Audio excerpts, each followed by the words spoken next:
We are very happy to bring you this interview with Ray McGovern, former CIA officer from 1963 to 1990. Ray was born on August 25, 1939, and is a former CIA officer turned political activist.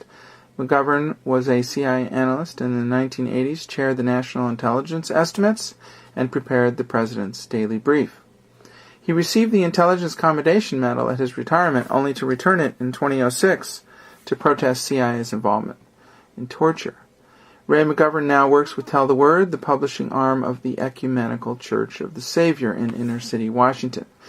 During his 27-year career at the CIA, he worked for 9 CIA directors, several of them at close remove. Primarily a substantive analyst and briefer, he nonetheless served in all 4 of CIA's main directorates and during one of his postings abroad helped manage a large covert action project. McGovern's post-retirement work also includes commenting on intelligence issues and, in 2003, co-founding Veterans Intelligence Professionals for Sanity, otherwise known as VIPS. Ray sat down with Lou Wolf and Chris Agee, co-founders of the new Covert Action magazine, recently relaunched in May 2018.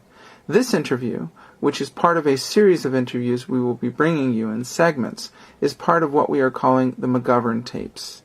They were recorded back in August of 2018. In this initial part of the interview, Ray reflects on CIA torture activities and addresses the question of whether the new CIA director, Gina Haspel, will, as she purports, discontinue the CIA torture program. Our first question relates to Gina Haspel. I should just point out, that we have just posted on our webpage the transcripts of the torture documents which were obtained by the Federation of American Scientists. And the National Security Archives. Right? And the National Security Archive. And in which she is implicated directly in torture, and she's actually narrating one of the torture sessions. Mm-hmm. So what would be your views on her and on this? Lou, what you just said, of course, is the bottom line. She's a torturer. It was hard to read those National Security Archive documents released through the FOIA process. I did read them. I forced myself to read them, just as I forced myself to read the executive summary of the Senate Intelligence Committee report back while I was issued in the 9th of December 2014. These are heinous things. All the more heinous since they lied about them. You know, they were told by these lawyers, already corrupt lawyers, that they could do this if it was, we're getting good information, and they lied. Yeah, we get great information. Oh, yeah, we get great information. It was all total lie. It was really just by happenstance, actually. People don't realize that the way that Senate Intelligence Committee got access to original CIA documents, cables from the field, is because Gina Haspel and our boss, Jose Rodriguez, destroyed the videotapes that they had of the torture sessions. Now, once that became clear, even the Senate Intelligence Committee, which often winked at things like torture, even they were in high dudgeon. And even people like Saxby, the Republicans and the Democrats, we have to investigate. We have to do an investigation of this, right? And they made Panetta promise that he'd give access. Panetta was the CIA director at the time, to the original CIA documents. Now, that started the whole process. It was 4 years in the doing of it. Right. There were all kinds of infringements worked on the investigators by the CIA. Mm-hmm. And in some miracle, somebody in CIA advertently or inadvertently put into the hopper, that is, into the Senate computers, the so-called Panetta Review. This was something that Panetta had ordered up to, for himself, and they tell me what really happened and all. And once the agency. Once Brennan found out about that, he got so angry that what did he do? He had his guys hack into the Senate committee computers. Oh. So what I'm saying here is it's a very, very bad story, and maybe the worst is the fact that Obama aided and abetted Brennan to the very end. That Brennan was really sort of case officer for Obama, that Obama was afraid of him, and so Obama had his chief of staff, McCullough, yeah, I think it's McCullough, attend every one of the sanitization sessions. Can you imagine? His chief of staff going to the place where the Senate committee would get together with the CIA Nix, and they'd say, well, we need to delete that. So, why do we delete that? So this guy went to every session. So bottom line here is that they wanted to slow walk it so that Dianne Feinstein, who supported her people, her young investigator, they put their heart into it, right? I mean, wouldn't you if you saw this heinous stuff and the lying and the deceit? In the end, she wanted to support them, so she goes to the president. She says, we have to release this report. She said, no, can't, it's too sensitive. By chance, and this is the luck of it, Mark Udall lost his bid for re-election, and he felt just as strongly as Ron Wyden that this was beyond the pale. And I'm not sure this is exactly the way it happened, but I'm pretty sure something like it happened.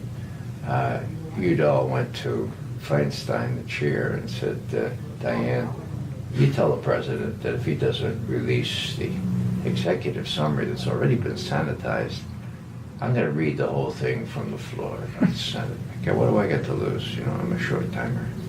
Yeah. And I think that's how she got it sprung loose. She went to the president and said, look, that's what's going to happen. Your choice. Sanitized version, you release it, or sanitized version, or maybe not even sanitized version. Mark Udall releases it. So the president, I'm sure at that point, called to John Brennan and says, John, sorry, the jig's up here. We've got to release it. And then, of course, they try to back and fill, but there, the main conclusions were these heinous things. Rectal feeding. What the heck is rectal feeding? Never indicated. Rectal hydration? Only in very, very limited medical applications. No indication that they were needed. And, the walling, banging people's heads against the wall, putting them in small boxes and putting insects in there. Small boxes where they couldn't even stand up. Then large boxes where they could stand up but they couldn't move. It's right out there and all this stuff. And wall slamming. Yeah. Sleep deprivation, the whole list. The whole list, and it's right there in these cables. So, what I'm saying here is that Gina Haspel was the pioneer. She ran the first interrogation site called Black Site in Thailand. We all knew that. And I guess the thing for me was that when the open hearing on her nomination was finally arranged, and she was there, I was there. I live in Washington, so I can always go to these things. So Wyden says, this is quite remarkable, Miss Haspel. You classified a lot of things. Who's the director right now? Well, I am, Senator Wyden. Well, did you classify all this? Yes, I did. Mm-hmm. Well, don't you find that a little bizarre that your information, your own biography, well, no, sir, blah, blah, blah, okay. So then he runs out of time. Then Feinstein. Now, Miss Haspel, were you there in Thailand when al-Nashiri was being waterboarded? Yes or no? Senator, I would love to answer that question, but it's classified, and blah, blah, blah, blah, blah, blah, blah, blah, and then Feinstein's out of time. And she would have said, if she had her bits about her, well, Miss Haspel, could you tell me who classified that? And she would say, well, actually, I did, So here I am looking at C-SPAN and all these cameras and everything, and this is an open hearing so the American people can find out what kind of person this is. So as soon as the guard between me and Haspel went to the bathroom, I went up there, very politely said, "Excuse me for interrupting, but I think Senator Feinstein, Senator Wyden are entitled to a decent answer. You already know the answer." She went, they're four guys, and then their tactic these days is, "Stop resisting! Stop resisting!" Here they are, me, up on 6 feet up in here, stop resisting.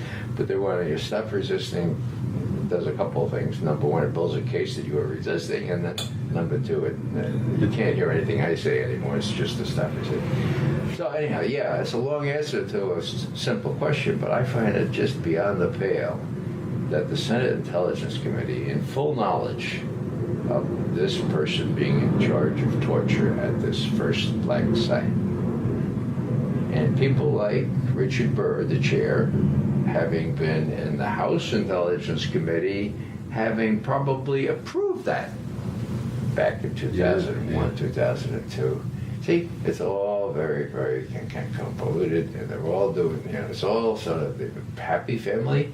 And, you talk about oversight committee. Well, it's not oversight, it's overlook committee. There you That's go. what they do, the Senate Overlook Committee. In July of 2006, it became pretty clear that we were torturing people, these black sites. And so the White House let it be known that George W. Bush was going to explain everything, right? Going to go before the media and explain everything. It was the 6th of July. 2006. And to his great credit, the head of Army Intelligence, I'm a little prejudiced because I was an Army officer, his name was John Kimmons, and he arranged to go before the Pentagon right across the river at about the same time, and what he said was this, quote, "No good intelligence has ever come from harsh interrogation techniques. History shows that, and the experience of the last 5 years, hard years, also demonstrates that, period," end quote. Whoa, last 5 years, huh? 2006 minus 5. Oh, isn't that when Gina Haspel and her friends were devising these enhanced interrogation techniques? Okay. Now, why do I say that was gutsy? Because Kimmons knew damn well what George Bush was going to say right across the river at about the same time.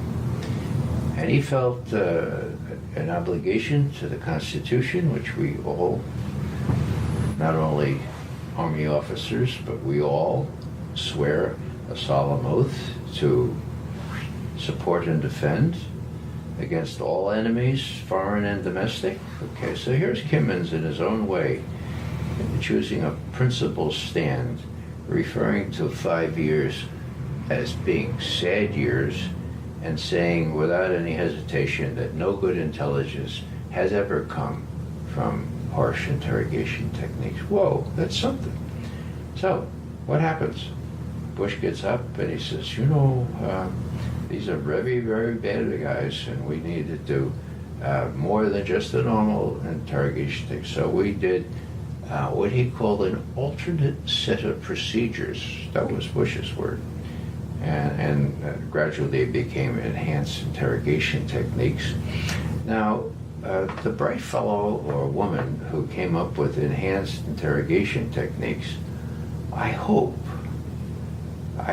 that he or she didn't realize that enhanced interrogation techniques is a direct translation from the German verschärfte Vernehmung, sharpened interrogation techniques, sharpened verschärfte, or enhanced interrogation techniques. Why do I mention that?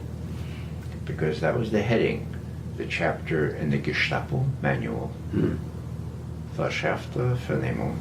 And under that heading where all the techniques, save one or two, well, let's call them enhanced interrogation techniques that these crazy psychiatrists or psychologists came up with. Mitchell and Jessup. Georgetown, yeah. So they were pretty much the same technique. So not only was the rubric the same, not only the chapter had the same. Now, my God, what does that tell you? Well, it certainly tells you that even from a PR point of view, are you going to use direct translation from Verschärfte Vernehmung in the Gestapo manual? Well, I suppose if Dick Cheney is going to protect you, sure, you can use whatever moniker you want. So it's just so distressing that people were so easily suborned into doing this.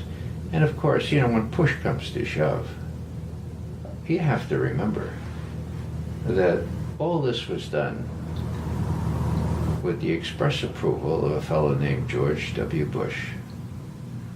These smart lawyers, most of them working for Cheney, Addington is one of them, they said, yeah, look, Mr. President, now this is a memo drafted or signed by Alberto Gonzalez, the president's lawyer at the time, but really drafted by Addington, Cheney's lawyer.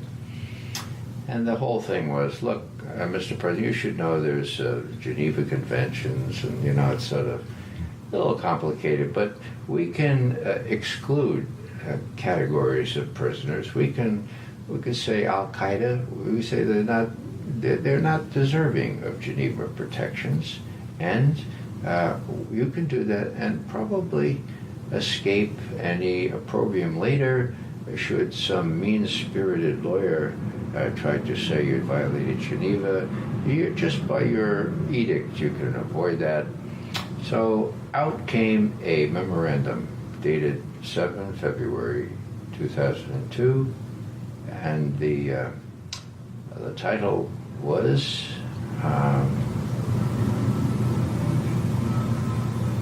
let me see here.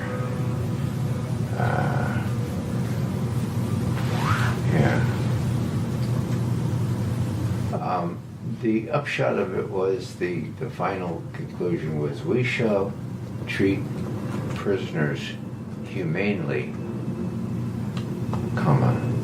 as appropriate, and as consistent with military necessity, period, end quote. So, the hell with Geneva. We are excluding Al-Qaeda detainees, would call them, from the Geneva protections.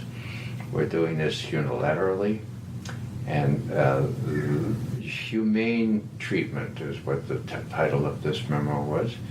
And that was the upshot. We shall treat prisoners or detainees humanely, quote, as appropriate, and as consistent with military necessity, period, end quote.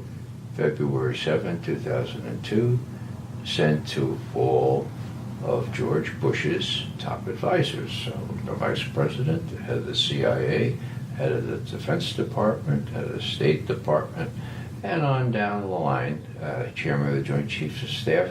All these folks were given this memo, not one of them, not even Colin Powell, who knew what this would mean and who had remonstrated and then had been overruled by these lawyers. And that's the kind of guy Powell was. So what I'm saying here is that when people had questions in the field, the very trite, a very simple answer was the President ordered it, the President ordered it, here's the memo, here's the President ordered it, Abu Ghraib, President ordered it, President ordered it. So George Bush deserves the credit, so to speak, for this whole thing. And it got pretty messy, as everyone knows. And we do have a record of the CIA cables and so forth. That is, we did. What we have now is an executive summary, sanitized, but still very telling.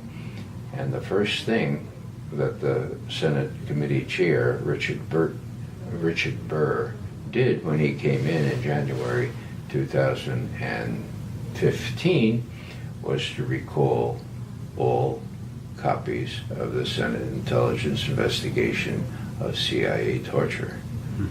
Now, I'm sure that Gina Haspel was the first one to run to his door and give him her copy. And I suppose the others complied too. There were only 5 or 6 out there. There's supposed to be one in Obama's library, in his presidential library. But I'm sure that if they told him, hey, you have to destroy Burn it, he would do it in a link. So that's the kind of guts he has. So that may be lost to history, but the people who prepared it are still around, and we do have the executive summary, which frankly is quite bad enough.